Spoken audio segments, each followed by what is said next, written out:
Hello, this is Luke Dyer for Psychology, Assignment 2 Resubmission. The date is the 5th of March and the time is 4 o'clock.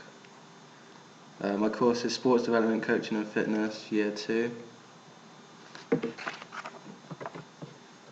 So, first of all, I'm going to talk about reasons for increased arousal. Increasing arousal can be caused by many different things, such as family watching the athlete or the situation, which could be taking a penalty or a free throw.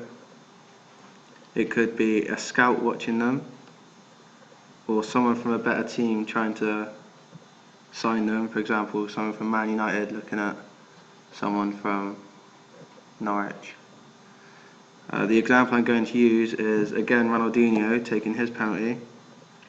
When he's taking his penalty, that's the situation, and the reason for his increased arousal could be that the crowd has gone quiet and he knows that they're all watching him, so his arousal level is increased.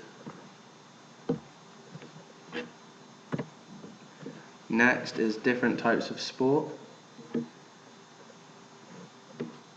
There's my graph, and it shows that there are motor skills needed to perform each movement in a sport. For example, a tackle in rugby would come under gross skills, which again comes under motor skills, because it uses low levels of concentration, whereas golf would use a high level of concentration, so would be using fine skills to perform a putter shot, which needs a lot of concentration because the movement needs the exact right amount of power and accuracy to get the ball to roll into the hole, not over or around it.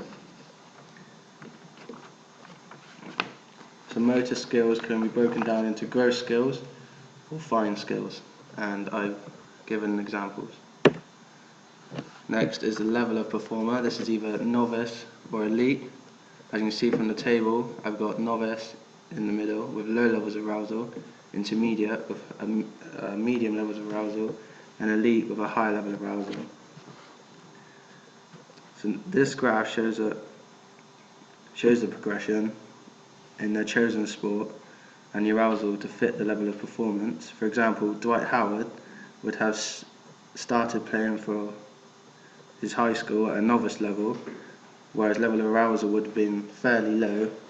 Then he may have been scouted to play college football, which has big press coverage in America for some, especially if they're a talent like Dwight Howard or Kobe Bryant. His arousal levels would have increased to fit his performance level at this stage because he was getting familiar with this level of sport. And then in college, he could have been scouted again with contracts or a scholarship chance where he could progress to the NBA, and again his level of arousal would increase to fit his level of performance, which with Dwight Howard's performances we can see that he is very calm and collected, and his level of performance is very, very high. So next is a catastrophe theory. I'm now going to explain what happens at each point with the level of concentration and attention span of the athlete. So at point A, this is the optimum level of an athlete's performance. Also, this is where cognitive anxiety and physiological arousal are too high, causing a catastrophic effect.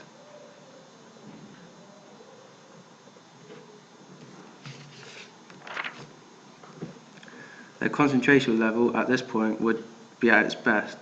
They would be concentrating on all cues, so their attention span would also be on all cues, which means they're ready for any situation that may occur. For example, a defender trying to tackle them. At point B, where the choke can either carry on with extreme over-arousal causing the performance to decline, or the performer can control the situation and calm themselves down to be ready to perform again. Their concentration level would be very bad because they are worrying about themselves choking and will have to focus on getting back into the game so that they can reach a high level of arousal again. Their attention would also be very shaken because they would be thinking about getting back into the game and not on what's happening around them.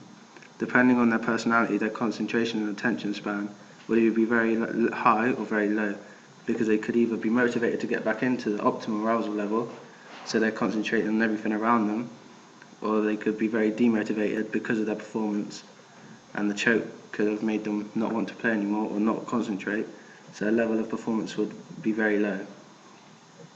At point C in the graph, it shows high levels of arousal causing performance to decline. To keep declining, the athlete being over-aroused would cause their concentration level to be very high.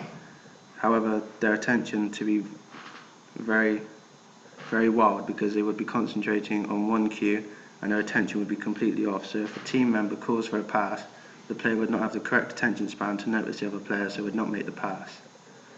Finally, at point D, we can see that the performer can gather themselves back up and control the levels of arousal and return to optimum level.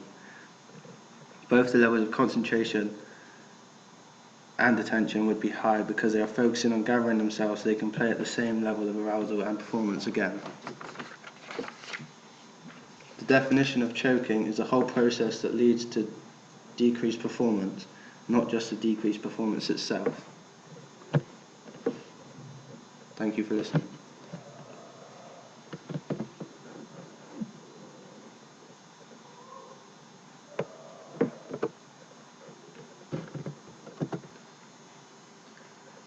Did you pause it at one point?